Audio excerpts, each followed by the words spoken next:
வணக்கம் நேர்களே. ஐரோப்பிய செய்திகளின் மதிய நேர செய்திகள். முதலில் தலைப்புச் செய்திகள்.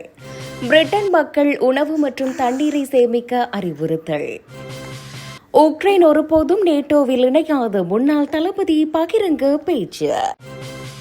அமெரிக்காவின் ஏவுகணை கையிருப்பு ஆபத்தான கட்டத்தில் குறைகிறது. சவுதி கப்பல் மீது ஹவுதி கிளர்ச்சியாளர்கள் தாக்குதல்.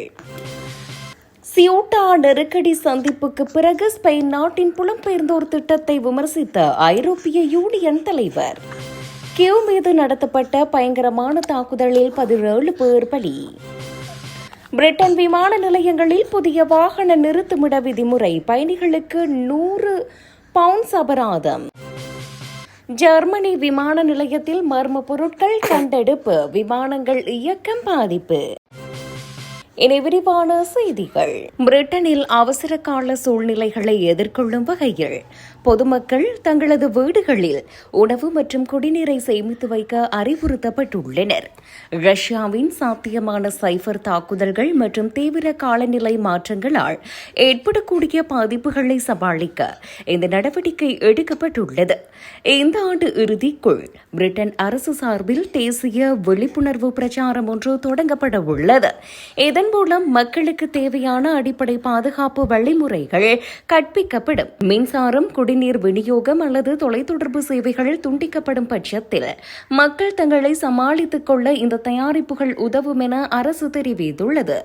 மக்களின் அன்றாட அத்தியாவசிய பொருட்களை பாதுகாப்பதுடன் சாத்தியமான மோசமான சூழ்நிலைகளை எதிர்கொள்ள தேசிய அளவில் பயிற்சிகளும் திட்டமிடப்பட்டுள்ளன. ஐரோப்பிய நாடுகளான ஸ்வீடன் மற்றும் நோர்வே போன்ற நாடுகளைப் போல பிரிட்டனும் பொதுமக்களை அவசர காலங்களுக்கு தயாராக இருக்க செய்து வருகிறது. உக்ரைன் ஒருபோதும் நேட்டோவில் இணையாது, முன்னாள் தளபதி பகிரங்க பேச்சு. உக்ரைனின் முன்னாள் ராணுவ தலைமை தளபதி வெளியிட்ட கருத்து சர்வதேச அரசியல் அரங்கில் பெரும் பரபரப்பை ஏற்படுத்தியுள்ளது. நாட்டின் நீண்டகால பாதுகாப்பு கொள்கை மற்றும் தற்போதைய போர்க்கள யதார்த்தங்களை சுட்டிக்காட்டி அவர் இந்த அதிர்ச்சிகரமான கருத்தை தெரிவித்துள்ளார். உக்ரைன் நாடு எதிர்காலத்தில் எப்போதுமே நேட்டோ அமைப்பில் இணைவதற்கான வாய்ப்புகள் இல்லை என்று அவர் திட்டவட்டமாக கூறியுள்ளார்.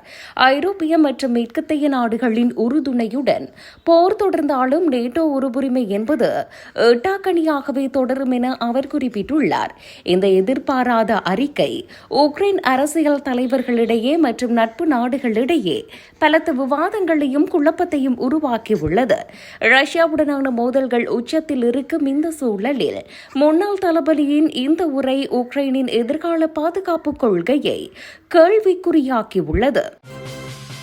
அமெரிக்காவின் ஏவுகணை கையிருப்பு ஆபத்தான கட்டத்தில் குறைகிறது. சவுதி கப்பல் மீது ஹவுதி கிளர்ச்சியாளர்கள் தாக்குதல். அமெரிக்காவின் வான் பாதுகாப்பு ஏவுகணை மற்றும் இடைமறிப்பு ஏவுகணை கையிருப்பு ஆபத்தான அளவுக்கு குறைந்துள்ளதாக புதிய தகவல்கள் வெளியாகியுள்ளன. மத்திய கிழக்கு பிராந்தியத்தில் அதிகரித்து வரும் பதற்றங்களுக்கு மத்தியில் இந்த தட்டுப்பாடு அமெரிக்க ராணுவத்துக்கு பெரிய கவலையை ஏற்படுத்தியுள்ளது. இதற்கிடையில் ஏமனின் ஹவுதி கிளர்ச்சியாளர்கள் சவுதி அரேபியா நாட்டுக்கு சொந்தமான கப்பல் ஒன்றை குறிவைத்து தாக்குதல் நடத்தியுள்ளனர்.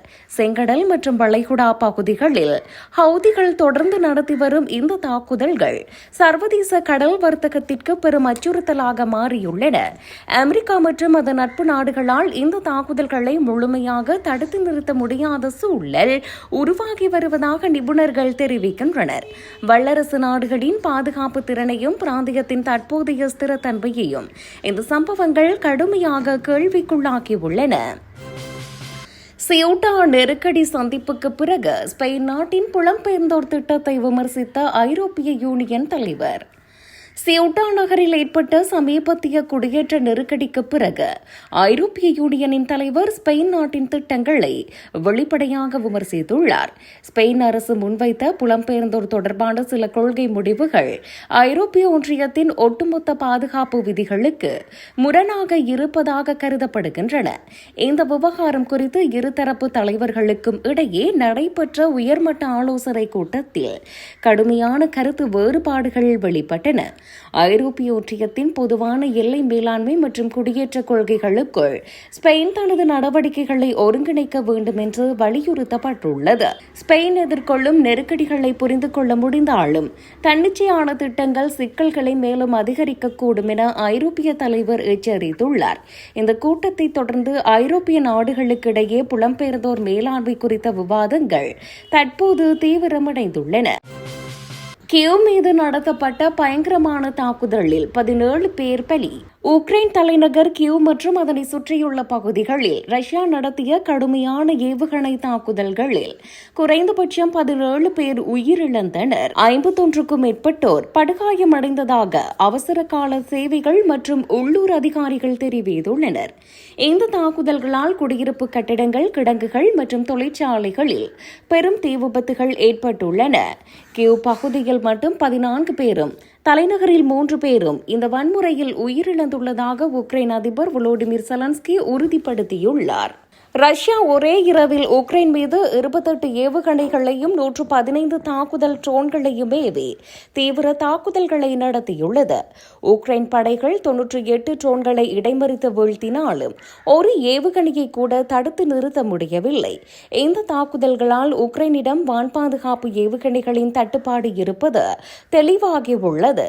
தலைநகரில் உள்ள ஒப்போலோன்ஸ்கி உள்ளிட்ட பல்வேறு மாவட்டங்கள் கடுமையான சேதங்களை சந்தித்துள்ளன. பாதிக்கப்பட்ட இடங்களில் மீட்புப் படையினரும் தீயணைப்பு வீரர்களும் தொடர்ந்து தீவிர மீட்புப் பணிகளில் ஈடுபட்டு வருகின்றனர். தொடரும் வான்வெளி தாக்குதல்களால் அப்பகுதி மக்கள் பாதுகாப்பான இடங்களுக்கு வெளியேற்றப்பட்டு வருகின்றனர்.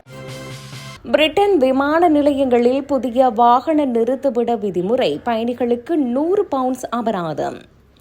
பிரிட்டனில் உள்ள விமான நிலையங்களில் கொண்டுவரப்பட்டுள்ள புதிய வாகன நிறுத்துமிட மாற்றங்கள் பயணிகளுக்கு அதிர்ச்சியை ஏற்படுத்தியுள்ளன. விமான நிலைய வளாகங்களில் பயணிகள் இறக்கிவிடப்படும் மற்றும் நிறுத்தப்படும் இடங்களின் விதிகள் கடுமையாக்கப்பட்டுள்ளன. புதிய விதிகளின்படி குறிப்பிட்ட காலக்கெடுவுக்கு மேல் வாகனங்களை நிறுத்தினாலோ அல்லது விதிமுறைகளை மீறினாலோ உடனடியாக 100 பவுண்ட்ஸ் அபராதம் விதிக்கப்படுகிறது. பல பயணிகள் இந்த மாற்றங்கள் குறித்து அறியாமல் இருப்பதால் எதிர்பாராத விதமாக பெருந்தொகையை அபராதமாக செலுத்த வேண்டிய நிலைக்கு தள்ளப்பட்டுள்ளனர். விமான நிலையத்திற்கு வருபவர்கள் புதிய கட்டணங்கள் மற்றும் நேர கட்டுப்பாடுகளை தெளிவாக புரிந்து கொள்ள வேண்டும் என அதிகாரிகள் அறிவுறுத்துகின்றனர். பயணங்களின் போது ஏற்படும் இந்த திடீர் அபராத சுமை பிரிட்டன் மக்களிடையே பெரும் கோபத்தையும் விழிப்புணர்வையும் ஏற்படுத்தியுள்ளது. ஜெர்மனி விமான நிலையத்தில் மர்ம பொருட்கள் கண்டெடுப்பு, விமானங்கள் இயக்கம் பாதிப்பு. ஜெர்மனியில் உள்ள ஒரு முக்கிய விமான நிலையத்தில் மர்மமான பொருட்கள் கண்டறியப்பட்டதால் விமான போக்குவரத்து கடுமையாக பாதிக்கப்பட்டுள்ளது. வானூர்தி நிலைய வளாகத்தில் அடையாளம் தெரியாத சந்தேகத்துக்கிடமான பொருட்கள் கண்ணில் பட்டதை தொடர்ந்து அவசர எச்சரிக்கை விடுக்கப்பட்டது. பாதுகாப்பை உறுதி செய்யும் பொருட்டு விமான நிலையத்தின் இயக்கங்கள் தற்காலிகமாக நிறுத்தப்பட்டு பயணிகள் வெளியேற்றப்பட்டனர். பாதுகாப்பு படையினரும் வெடிகுண்டு நிபுணர்களும் விரைந்து வந்து அந்த பொருட்களை ஆய்வு செய்யும் பணியில் தீவிரமாக ஈடுபட்டுள்ளனர். இந்த திடீர் பாதுகாப்பு நடவடிக்கையால் பல விமானங்களின் வருகை மற்றும் புறப்பாடு தாமதமாகி பயணிகள் பெரும் சிரமத்திற்கு ஆளாகினர். சம்பவம் குறித்து முழுமையான விவரங்கள் மற்றும் மர்ம பொருட்களின் பின்னணி குறித்து காவல்துறை தீவிர விசாரணைகளை நடத்தி வருகிறது.